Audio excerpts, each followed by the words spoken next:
Vamos a hablar hoy con franqueza aquí de los problemas del país. Bien dijo Torres Rosselló, agarremos el toro por las guampas.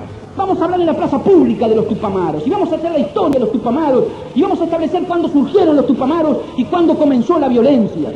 En 1968 no existían los Tupamaros, no tenían acción, nadie los conocía, no habían realizado un solo acto, no se había disparado un solo tiro. En 1968 había un presidente de la República y un gobierno que acababa de llevar a los más grandes empresarios a las posiciones más importantes.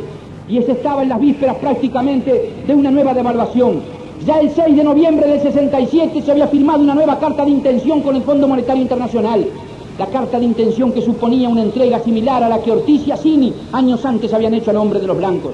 Y en 1968, el 1 de marzo en Paysandú, Pacheco Areco ratificaba esa política. En junio de 1968 tampoco existían los Tupamaros. Había sí hambre en la calle, había sí enormes dificultades. La gente no tenía trabajo. Y en Montevideo la gente estaba saliendo de las fábricas para reclamar contra la política económica que lo estaba asfixiando. El gobierno colorado, que se había comprometido a determinadas consignas y que las había violado y olvidado, contestó al reclamo popular con su presencia en las calles, con la congelación de precios y salarios, sabiendo perfectamente que en la historia del mundo esa congelación supone solamente la congelación de los salarios y nunca de los precios. Pero además, para tratar de liquidar al movimiento sindical, que evidentemente estaba reclamando soluciones populares, impuso el 13 de junio de 1968 las medidas de seguridad. Medidas de seguridad que no fueron iguales a las anteriores. Comenzaron en aquella madrugada con el allanamiento de los domicilios de los más prestigiosos dirigentes sindicales. Por cientos fueron llevados a la cárcel. No existían los Tupamaros. Por cientos los dirigentes sindicales fueron llevados a la cárcel, clausurados sus sindicatos, clausurada la CNT, arrasada la universidad, clausurados los diarios que protestaron. Fueron puestos de la circulación algunos partidos políticos. Y lo que no se había conocido antes, se comenzó a destituir a los trabajadores que hacían huelga. Por cientos en la UTE, en la ANCAP, en OCE, en los bancos fueron a la cárcel los que habían hecho huelga. En nombre de un gobierno vallista condenaban lo que había sido un arma impuesta por los vallistas durante toda su vida como la única posibilidad que tenía el trabajador para defenderse. Había en esto una traición muy grande a principios muy queridos del partido.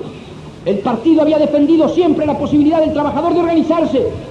El sindicato era su segundo hogar, respetado por todos y fundamentalmente por el Poder Ejecutivo. Solo se entendía la sociedad libre, viviendo en la coexistencia pacífica en el mismo momento que el trabajador tenía la posibilidad de defender con la huelga el fruto de su trabajo y la posibilidad de lograr mejores condiciones en el mismo.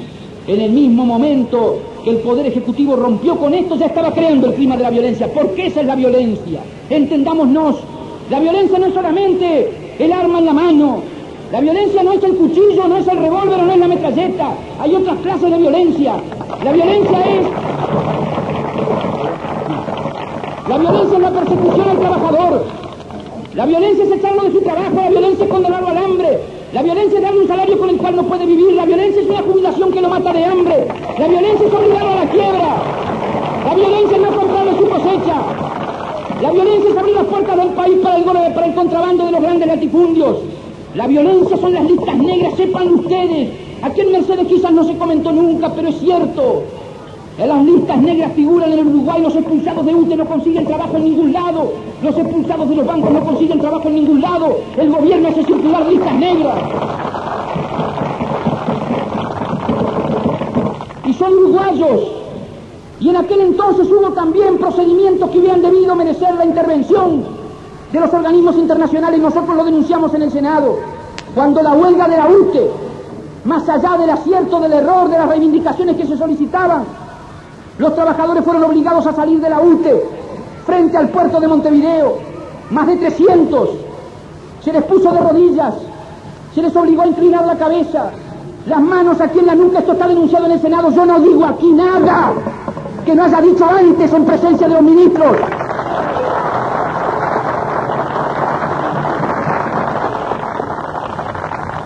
Y durante horas, 250, 280 trabajadores que no habían cometido delito nunca, que no habían pisado una comisaría, con 18, con 20, con 25 años de trabajo, respetado por todos, padres de familia, gente honorable, que había ido a la huelga en defensa de un derecho y en procura de una reivindicación mejor porque un salario no le alcanzaba para vivir. Así de rodillas, la cabeza contra el pavimento, los brazos en la nuca, estuvieron durante horas, y cuando alguno de ellos pidió permiso para ir a hacer alguna necesidad, el capitán ahí, o el jefe de policía, o el comisario de policía, le dijo: no tiene permiso, hágase él mismo. Y ahí hicieron sus necesidades, y esto conviene que el pueblo de Mercedes lo sepa. Y fue desde el punto de vista de la violencia moral y espiritual lo que la Carta de las Naciones Unidas condena con mayor actitud. Más que el palo, más que la tortura, más que el golpe físico, la violencia y el manoseo espiritual frente a sus semejantes. Y esto lo hizo Pacheco Areco, y esto lo hizo el gobierno de la República.